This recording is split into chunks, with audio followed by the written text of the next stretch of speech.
महायुती सरकारमधील वादग्रस्त मंत्र्यांची तक्रार ठाकरेंच्या शिवसेनेच्या नेत्यांनी राज्यपालांकडे केली। राज्यातल्या 5 मंत्र्यांचं अत्यंत बेजबाबदार वर्तन आहे, यामुळे विधिमंडळाच्या पावित्र्याला धक्का लागत असल्यानं अशा बेजबाबदार मंत्र्यांचा तातडीने राजीनामा घ्यावा अशी मागणी ठाकरेंच्या शिवसेनेनं राज्यपालांकडे केली।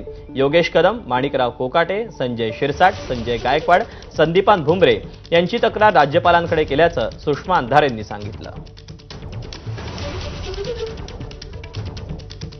राज्यपालांकडे महायुतीच्या नेत्यांची तक्रार केल्यावर ठाकरेंच्या शिवसेनेचे अंबादास दानवे आणि सुषमा अंधारेंनी काय माहिती दिली ती पाहूया। राज्यातील विशेषतः सत्ताधारी पक्षातील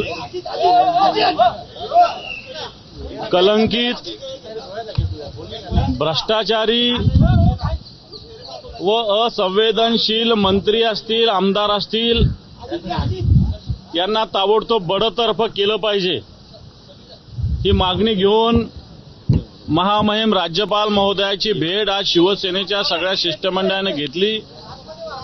लोकशाहीचं मंदिर विधान भवन विधिमंडळ समजलं जातं आहे, या ठिकाणी या सभागृहात रम्मी खेळताना आढळलेले आहेत आणि मग राज्याचे मुख्यमंत्री, राज्याचे गृहमंत्री कॅबिनेट असलेले हे झोपलेले आहे का, हा प्रश्न आहे।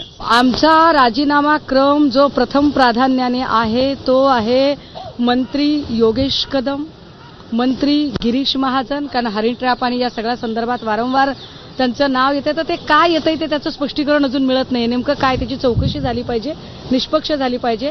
सो मंत्री योगेश कदम, मंत्री गिरीश महाजन, मंत्री संजय शिरसाट, मंत्री माणिकराव कोकाटे, मंत्री संदीपान भुमरे, मंत्री नितेश राणे या लोकांच्या राजीनाम्याची मागणी आम्ही थेट पद्धतीने केलेली आहे। तर काही मंत्र्यांकडून चुका झाल्याचं मुख्यमंत्री देवेंद्र फडणवीस यांनी मान्य केलं। मंत्र्यांच्या काही प्रकरणात चुका आहेत आणि काही